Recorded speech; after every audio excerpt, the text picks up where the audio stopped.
I wanted to go ahead and get started with our next presenters. It's actually going to be a tag team effort between Tom Garcia and Christopher Harris.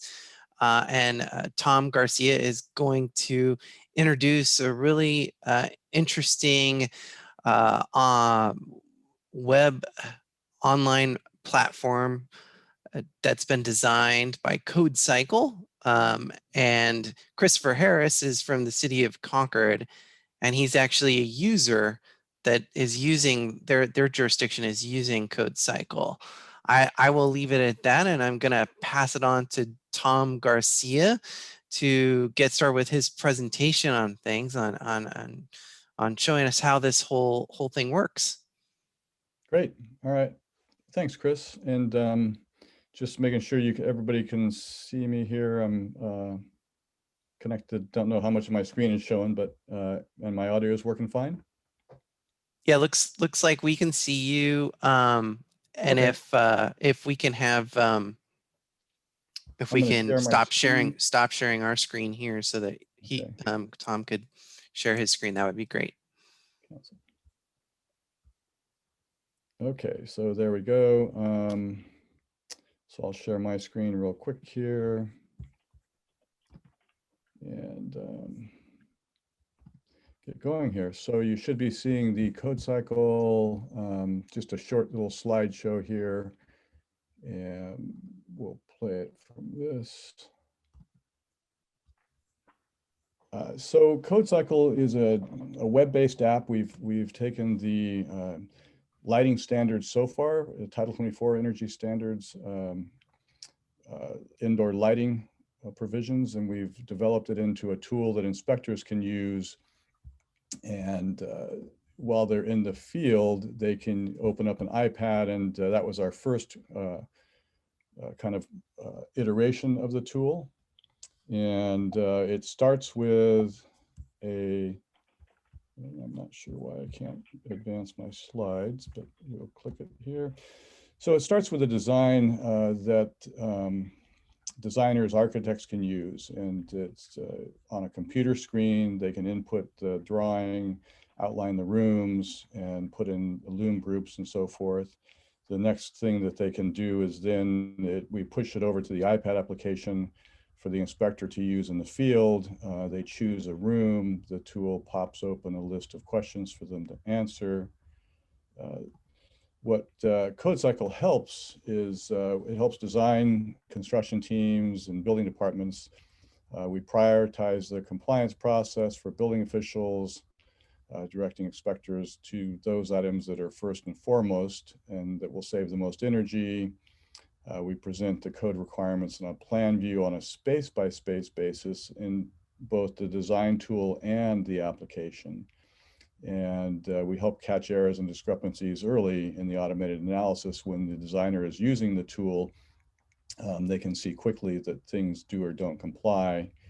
And we can reduce the time it takes for the plan checkers and field inspectors to be able to do their review of indoor lighting. And, eventually we'd like to be able to do all of the envelope, HVAC, et cetera. But we decided to start with indoor lighting because, a large percentage of projects that come through a city for tenant improvements only do lighting. So we chose that as our first choice.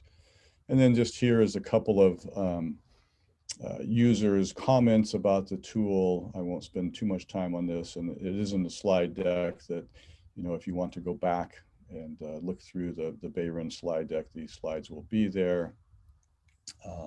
We initially started as an LLC, and this last year transitioned into a nonprofit. This is a list of our nonprofit board members, and we think that's going to be very helpful because it kind of just, there was some initial concern with jurisdictions that, oh, well, this is a company coming here making money, and how do we ask people to use CodeCycle? So by switching over to a nonprofit, again, our intent is to save energy and help with energy standards compliance. And, as a nonprofit, we need to have the funds so that we can continue to build these tools. And now I'll move this screen share out of the way. And hopefully all of you can see my screen here. This is, I'm also going to show you quickly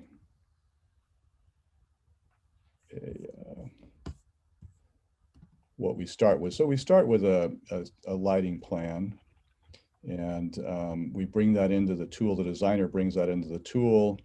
I have also a couple of sections of the standards here just to show, you know, these are all of these requirements that are in the energy standards themselves, the altered lighting systems, all of the different types of ways that you can comply, and the tables that feed, you know, allowable area, area category method, extra wattage for ornamental and display lighting and so forth. These are all pieces out of the Title 24 Part 6 energy standards that have been incorporated into the design tool that CodeCycle uses.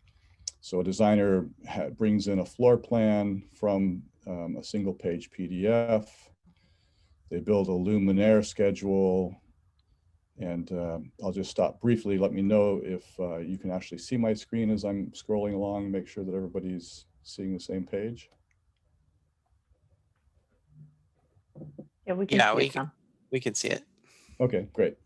I've had some in the past where I've time to time lose things. So we start here, floor schedule. We can bring in a floor, and that just uploads that PDF drawing. We tell it what scale it is, and it brings in, and it looks something like this when it comes into the tool.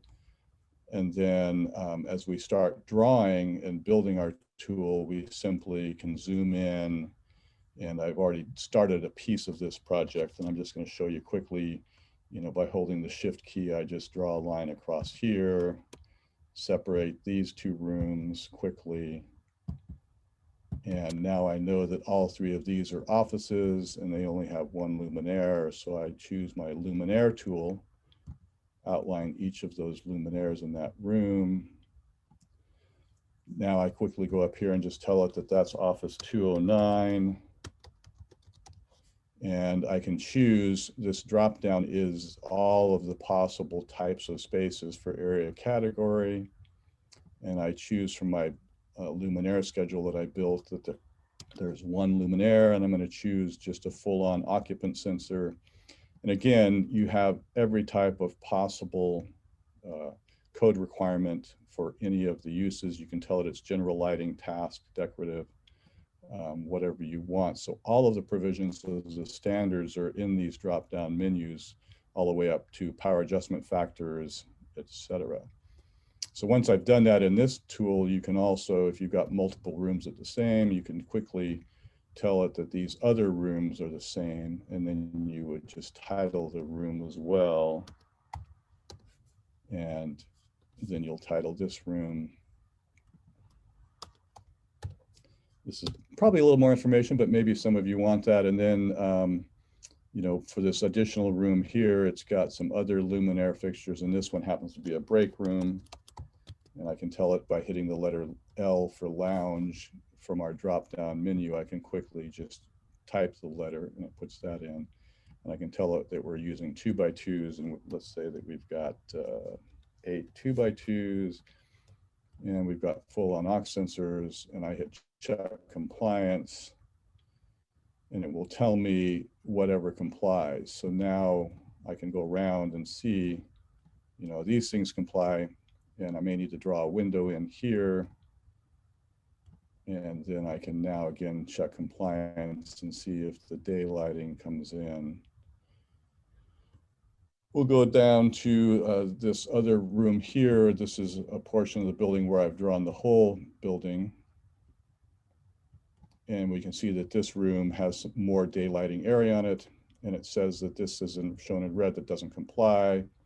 We can go to what we call the plan view schedule and see everything in the building that does or does not comply. Here we see a space that's an office that needs dimming and something beyond a full-on occupant sensor. And if we just say fix all, it will fix everything. As a designer, this is very helpful because now I know that all of my pieces comply. Once you've done that, and I'm going to change this back to static and just hit check compliance one more time. Once the designer has done that, they can come over to a plan review button, and print forms, but this print forms portion here is not active unless everything has been fixed. And so now by going back to it, the designer can go back to his plan review schedule and tell it this should be dimming, hit check compliance, and he would now be able to click on the button and print his forms. So that's the design side. The inspection building department, and this is a piece that the building department will never see or use. This is all for the designer. And initially we didn't have the print function because we were focused more on building departments. And so later, you know, we decided we should actually make this functional for designers as well. So the building department side, they can log into an online tool. We also have, as I showed you in that picture earlier, the iPad application, but some building departments said, what if I don't use an iPad? Can I use this on, you know, any device? And so we built this, and it looks kind of shaped like this because it's built for phones. So now an inspector can walk out into the field, and maybe I'll stop my screen share just for a moment here.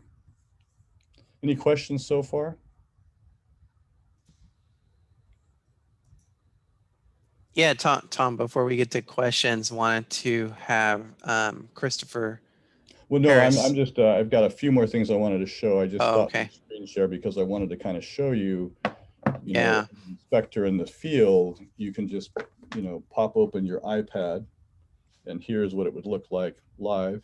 And then, you know, if you're not using an iPad in the field, you can also just turn on your phone and quickly click on the CodeCycle app there.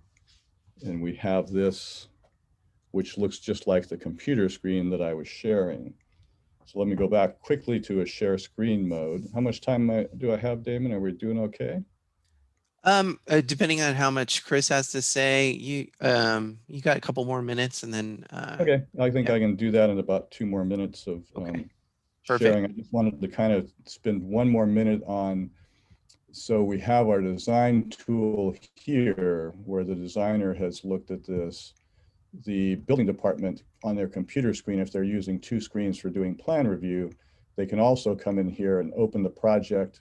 They can tell it, I have, you know, 10 minutes or 12 minutes to do my plan review, and they can click begin. And what it does is opens up the tool and says, here, look at these rooms. And if they click on this far left room, which matches the far left room in this screen, the building department will be seeing just the questions that they need to answer. You know, is it this? And they just start going, yes, it is. Yes, there's 19 of them. They're rated at 40 watts. They can look in their tables. Does it have manual dimming? Yes. Is there an occupant sensor? Yes. Primary daylighting, they show a you know, photo sensor. They can say yes, etc. And then when they save that they're done with that room, they can also answer the room questions. Is this space an office? Save. Oh, sorry, I should have said yes to that. So from a plan review point, we're trying to make this quick and easy where they, in a few minutes, they can compare what the designer said is going to be indoor lighting provisions to what the plans say.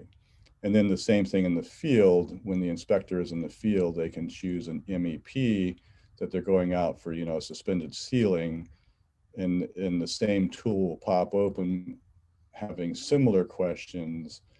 We put in primary questions, like when you're doing MEP, these are going to be your primary. These questions will all be there at final, but the inspector can at least notify the contractor that here are some of the things we'll be looking at when we get to the final inspection.